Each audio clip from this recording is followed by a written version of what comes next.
Hi guys, welcome back to our channel. ఎలా ఉన్నారు అందరూ? సో ఎండలు ఎలా ఉన్నాయి? మా తెలంగాణలో అయితే చాలా ఎండలు ఉన్నాయి. సో సమ్మర్ స్పెషల్ ఏంటంటే ఆవకాయ పచ్చడి కదా. సో 2 టైప్స్ ఆఫ్ ఆవకాయ పచ్చడి ఉంటుంది, ఒకటి తెలంగాణ స్టైల్ అండ్ ఒకటి ఆంధ్ర స్టైల్. నేనైతే తెలంగాణ స్టైల్ ఆవకాయ పచ్చడి చూపిద్దాం అనుకుంటున్నాను, మా అత్తమ్మ recipe. So let's get in to the process.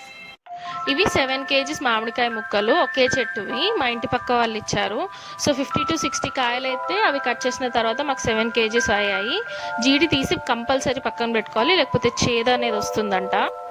ఇందులో సాల్ట్ యాడ్ చేసుకోవాలి. మా అత్తమ్మ అయితే 1 kg మామిడికాయ ముక్కలకి 1/4 కిలో ఉప్పు పడుతుంది అన్నారు. సో మేమైతే 7 కిలోల మామిడికాయ ముక్కలకి 1 ప్యాకెట్ ఉప్పు మొత్తం వేసి, ఇంకో ప్యాకెట్లో సగానికి కొంచెం తక్కువ వేసి, అందులోకి 1 స్పూన్ పసుపు వేసి, ఈ ముక్కలకి పసుపు ఉప్పు పట్టేలాగా మంచిగా మిక్స్ చేసుకొని పెట్టుకోవాలి. ఒక నైట్ అంతా పక్కన పెట్టుకుంటే ఆ ముక్కలకి ఉప్పు అనేది పడుతుంది. ఉప్పు అనేది ముక్కలకి పట్టిందని ఎలా తెలుస్తుందంటే నెక్స్ట్ డే మార్నింగ్ మనకి కొంచెం వాటర్ లాగా పైకి వచ్చేస్తుంది. సో దాన్ని బట్టి మనం తెలుసుకోవచ్చు. సో నెక్స్ట్ డే అందులోకి 1/4 కిలో ఆవాలు, అలాగే 2-3 స్పూన్ల జీలకర్ర మెంతులు కొంచెం వేయించుకొని ఇవి ఇంగ్రీడియంట్స్ అన్నిటిని మిక్సీలో వేసుకొని గ్రైండ్ చేసుకోవాలి. మంచి ఫైన్ పేస్ట్ లాగా గ్రైండ్ చేసుకొని, ఆ గ్రైండ్ చేసుకున్న తర్వాత మన ముక్కలోకి, మామిడికాయ ముక్కలకి ఏవైతే మనం ఉప్పు పసుపు కలిపి పెట్టుకున్నామో ఈ ఇంగ్రీడియంట్స్ మొత్తం అందులో వేసుకొని మంచిగా ఒకసారి మిక్స్ చేసుకోవాలా. ముక్కలకు అన్నిటికీ పట్టేలాగా నీట్గా మిక్స్ చేసుకోవాలా. నేను చెప్పాను కదా ఉప్పు పట్టిందని ఎలా తెలుస్తుంది అంటే వాటర్ వస్తుందని. చూడండి, పైకి వాటర్ వచ్చింది కదా. సో దీని అర్థం మన మామిడికాయ ముక్కలకి సాల్ట్ అనేది మంచిగా పట్టిందని. సో ఇంగ్రీడియంట్స్ అన్నిటిని మంచిగా మిక్స్ చేసుకోవాలి. సో ఇంగ్రీడియంట్స్ అన్నిటిని మిక్స్ చేసుకున్న తర్వాత ఇందులోకి మేము పట్టించిన కారపొడి మాత్రమే యూజ్ చేస్తున్నామండి. ఉప్పు లేకుండా ఉండాలి ఆ కారపొడిలో. సో ఆ పావు ఉందో ఆ పావు కిలో అన్నట్టు, దాంతో 2 సార్లు వేస్తే 1/2 kg కారపొడి 7 kgs ముక్కలకి పడుతుంది. సో ఒకసారి నీట్గా మిక్స్ చేసుకొని పెట్టుకోవాలి.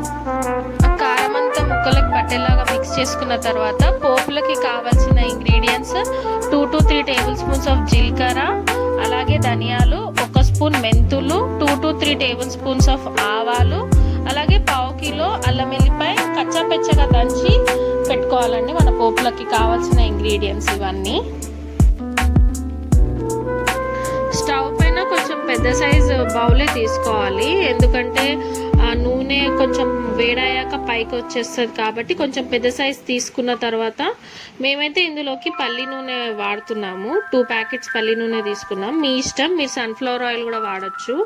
ఆ తర్వాత కొంచెం హై ఫ్లేమ్లో పెట్టినాక వేడయ్యాక నూనె మీడియం ఫ్లేమ్లో చేసుకొని మనము ఏవైతే పోపు ఇంగ్రీడియంట్స్ ఉన్నాయో అవన్నీ అందులో వేసుకోవాలి. ఎందుకు మీడియం సైజులో అంటే హై ఫ్లేమ్లో ఉంటే నూనె పైకి వచ్చేసి చేయి పైన పడుతుంది కాబట్టి మీడియం ఫ్లేమ్లోనే ఉంచుకొని కొంచెం బ్రౌన్ కలర్ వచ్చేంత వరకు ఉంచుకొని దించేసుకోవాలి. సో నూనె కొంచెం చల్లగైన తర్వాత మనం కచ్చపెచ్చగా దంచి పెట్టుకున్న ఎల్లిపాయ ముద్ద ఏదైతుందో అది వేసుకోవాలండి. వేడి పైన ఎందుకు వేసుకోవద్దంటే అది కొంచెం మొత్తం బ్లాక్ కలర్లో అవుతుంది. చల్లగైన తర్వాత వేసుకుంటే మంచి లైట్ బ్రౌన్ కలర్లో ఉండి టేస్ట్ బాగుంటుంది. సో చల్లగైన తర్వాత ఆయిల్ మొత్తము మన పచ్చడిలోకి వేసుకొని నీట్గా మిక్స్ చేసుకోవాలి. ఆ ముక్కలకు అన్ని పట్టేలాగా మిక్స్ చేసుకోవాలి. తెలంగాణలో దీనైతే జాడీ అని అంటారండి. సో ఈ జాడీలోకి కొంచెం ఆయిల్ రాసుకోవాలి, ఎందుకంటే ఉప్పు అనేది పేరుకోకుండా ఉండడానికి. ఆయిల్ రాసుకున్న తర్వాత ఆవకాయలోకి 1/4 కిలో ఎల్లిపాయ యాడ్ చేస్తున్నాము పైకి వెళ్ళి, ఎందుకంటే టేస్ట్ బాగుంటుంది. అది మిక్స్ చేసుకున్న తర్వాత ఈ ఆవకాయని జాడీలోకి తీసుకొని ఒక 2 days పక్కన పెట్టుకోవాలి, ఎందుకంటే ఉప్పు కారం ఆ మసాలా ఏవైతుందో ముక్కలకి బాగా పట్టి టేస్ట్ అనేది వస్తుంది.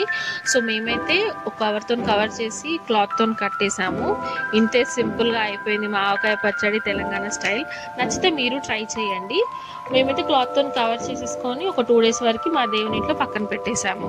So guys, hope you like this video. So video నచ్చినట్టయితే please like, share and subscribe. Like చేయడం మాత్రం మర్చిపోకండి. Bye guys, see you in the next video.